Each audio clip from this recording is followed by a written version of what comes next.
Welcome to this video on modern market sizing. We will explore how to build bottom-up analysis techniques specifically for first-time tech founders, moving beyond simple, abstract market estimates to create concrete, investor-ready projections. This program is brought to you by the Series of Thoughts team. In this video, we will cover 5 key steps: addressing the pitfalls of top-down percentages, defining your atomic unit of value, calculating capacity through conversion funnels, validating your model against real-world constraints, and finally, executing a data-backed growth strategy. Chapter 1 focuses on the pitfalls of top-down percentages. The classic 1% of a massive market pitch is increasingly ineffective for early-stage funding rounds in 2026. Why does this pitch no longer secure funding? Investors have seen it thousands of times. Citing a massive total addressable market while claiming a small percentage often signals lazy thinking to them. They prefer to see a model built from real unit economics. Abstraction can feel safe during a pitch because it is hard to disprove in a room. However, it is a trap. Granular data is vulnerable to scrutiny, but it is necessary for due diligence. Avoiding it signals that you may not truly understand your own business. The modern standard is to build up from first principles, rather than drilling down from a global market. This means starting with one paying customer, counting how many such customers exist, applying realistic assumptions, and arriving at a defensible revenue number. Chapter 2 explores defining your atomic unit of value. Every durable revenue model starts with one fundamental question: what does a single customer pay you, and why? Your atomic unit is the smallest repeatable transaction or subscription seat that generates revenue.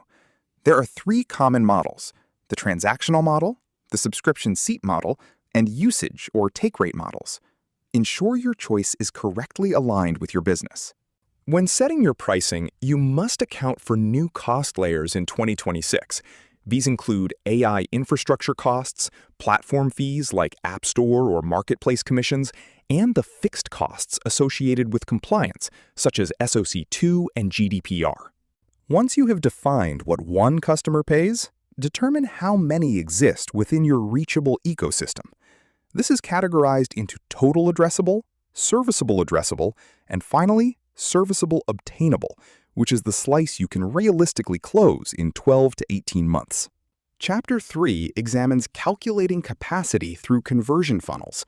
Knowing your unit economics is just half the equation. You must also understand how leads become paying customers and the cost associated with that process.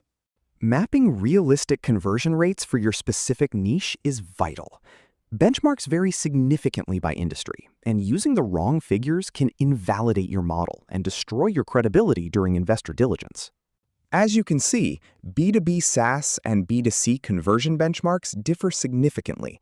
Always use the benchmark specific to your niche, and be prepared to provide evidence for any deviations from these standards. Growth models often collapse when they ignore the physical and digital throughput of your operation. Consider your capacity limits, such as how many deals a single salesperson can manage, or the need for regular content refreshes for your automated funnels. Finally, monitor your efficiency ratio, specifically your LTV to CAC. Target a ratio of at least 3:1, which is the current venture benchmark for sustainable SaaS. A ratio below 2:1 often indicates a fundamental issue with your acquisition engine. Moving to Chapter 4, we address validating growth with real-world constraints. A model that looks great on paper but fails in practice is a significant liability. Stress testing your assumptions is a critical step that investors will inevitably perform themselves. Before presenting your projections, audit 3 operational ceilings that can cap your growth: your available talent pool, operational bandwidth for increased loads, and the ability of your suppliers and partners to scale alongside your business. In 2026, the macro environment introduces new volatility. Founders must account for factors like rapid AI commoditization, significant fluctuations in advertising costs, and extended enterprise procurement cycles caused by new AI spend audits. Does your model survive a spike in customer acquisition costs? You should aim for a 3x threshold to remain viable. Ensure you have an 18-month runway buffer and at least 40% churn surge tolerance to maintain growth stability. Remember that the stress test is a storytelling asset, not just a risk exercise. Use it to show your maturity to investors. Present repeatable systems and address risks proactively. Silence on potential threats is often viewed as a major red flag. In Chapter 5, we discuss executing your data-backed growth strategy. Analysis is only useful if it directly informs your weekly decisions. We will show you how to turn your bottom-up model into a disciplined operating cadence. To reach annual targets, break them down into quarterly milestones, monthly KPI checkpoints, and finally, actionable weekly micro-goals. This ensures that every team member understands their role in moving the overall company numbers. Focus on the 1% levers. Small, strategic improvements in key areas like conversion rates, churn reduction, or expansion revenue don't just add up. They create multiplicative, exponential results across your entire model. Identify the levers that have the highest sensitivity in your specific business model. Treat these not as operational details, but as your core strategic priorities for the quarter. Founder confidence is a data product. When you can answer challenging questions about your unit economics without hesitation, you demonstrate deep mastery of your business, which is essential for high-conviction decision-making. Granular mastery means you know the source of every assumption, can defend your numbers during tough diligence sessions, and operate your weekly dashboard based directly on the realities of your bottom-up model. View your bottom-up stack as layers, starting from the atomic unit of a single customer transaction, building through your conversion funnel, and capped by your capacity and stress tests. Weakness at any layer will eventually surface.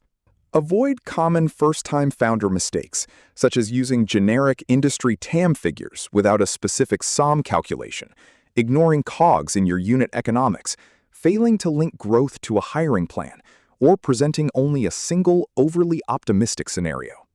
Be prepared for the investor diligence checklist. Can you clearly state your CAC by channel, LTV at different intervals, churn rates, and how your model holds up under stress?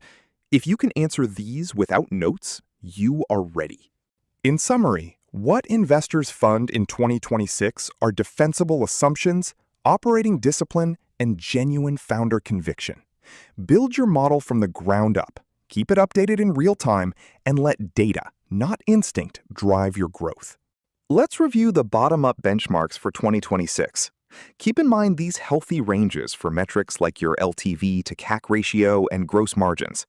Be aware that emerging costs, particularly AI infrastructure, may compress your margins faster than anticipated, so plan accordingly.